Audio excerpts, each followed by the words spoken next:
That is that Liverpool are interested in Alexander Isak, and they have made their interest known. An approach has been made. It is said that the Premier League champions have always been interested in the player, but Newcastle have zero interest in selling their striker. So let's welcome in Fjørtoft to talk more about this. But I want to start with you, Stevie. What's your take on the issue? Yes, please. No thanks. I actually thought, the first time I saw it, I thought, yeah, this is a wind-up. This is an AI or somebody's just being Mitch. This is an AI. There's so many things these days. I don't know why that was so funny, honestly. There's no way. You have no idea how funny that was. Carry on. There's not, anyway. It's not an AI. I can assure you that. Which is fantastic. I'm sorry. I didn't think Liverpool would go and spend 120 mil on Wirtz or anybody else. And they've done it. And now they're going to, apparently, spend another 120 on Isak. I mean, that's incredible. I mean, clearly they've been saving their money. I said to Dan, I sent Dan a text yesterday. I said, have Liverpool robbed a bank? Because this is, like, unbelievable. So, absolutely, yes, please, and twice on Sunday. Says Stevie, not Shaka. From the Newcastle angle, that's not the view. I am nowhere as excited by this news as by an AI or not, as Stevie quite clearly is. Listen, Alexander Isak has been at the centre of all things good for Newcastle over the last couple of seasons. As a matter of fact, when Newcastle struggled, it also coincided with when Alexander Isak was injured. And then, while there are some questions about his fitness, I thought last season he put all those to bed, was absolutely outstanding yet again.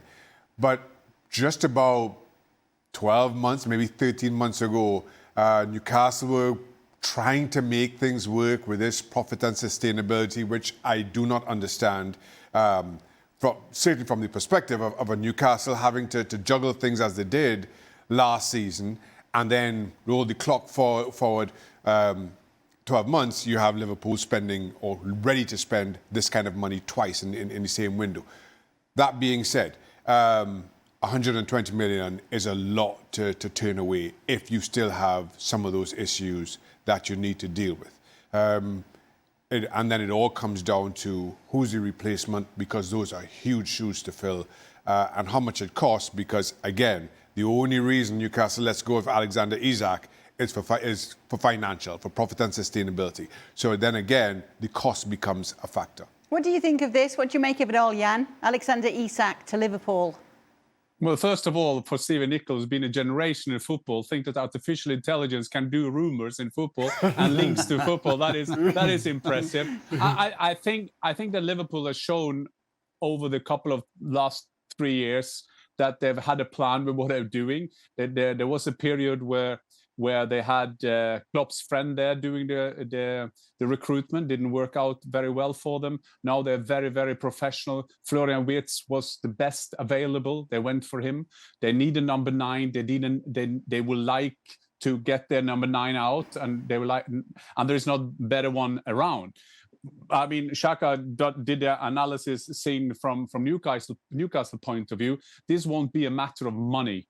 I mean, if it's 120, 130, 110, who cares? I mean, his stats, his numbers are the ones who matter. That matter for Liverpool, that matter for Newcastle. For the Newcastle owners, if they get 120 million euro, that's what they do in an hour by oil and gas. So why should they sell? So this going to be interesting.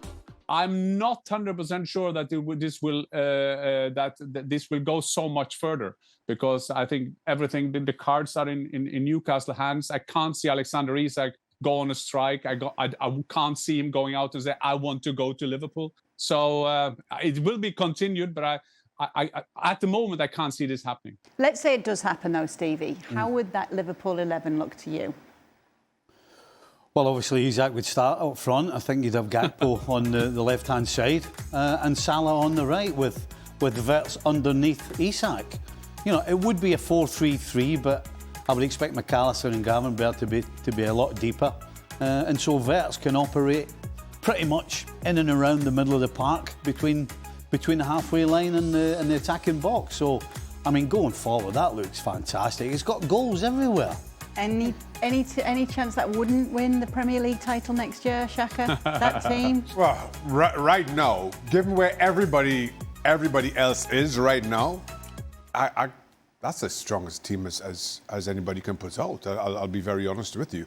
I mean, and while Stevie has Gakpo on the left and Wirtz playing through the middle, both of those can, if those two get an understanding with each other and are able to swap as freely as you've seen them do, Gakpo both for Liverpool last season and Wirtz for Leverkusen, because he just loves to float. If those two strike up an understanding, I'm with Stevie. That's as good an attacking threat as the Premier League has. And then you look, Van Dijk stays fit, Konate stays fit, yep. Alisson stays fit. It's hard to see anybody toppling that Liverpool. I haven't even mentioned Kerikes. And you got Bradley, in my opinion, will start it right back just to make sure they start the season off solid. And then, of course, you can add Frimpong if you like. I mean, all systems are go at Anfield right now. Yeah, Jan's nodding along as well to what you're saying, Stevie and Shaka. Yeah, and another point as well. If you have a look at the Liverpool squad at the moment, if you see the age of the players, I mean, they have slowly but steady getting a very young team as well in there. They have some of the greatest talent. Szoboszlai is now one of the oldest. He's 24.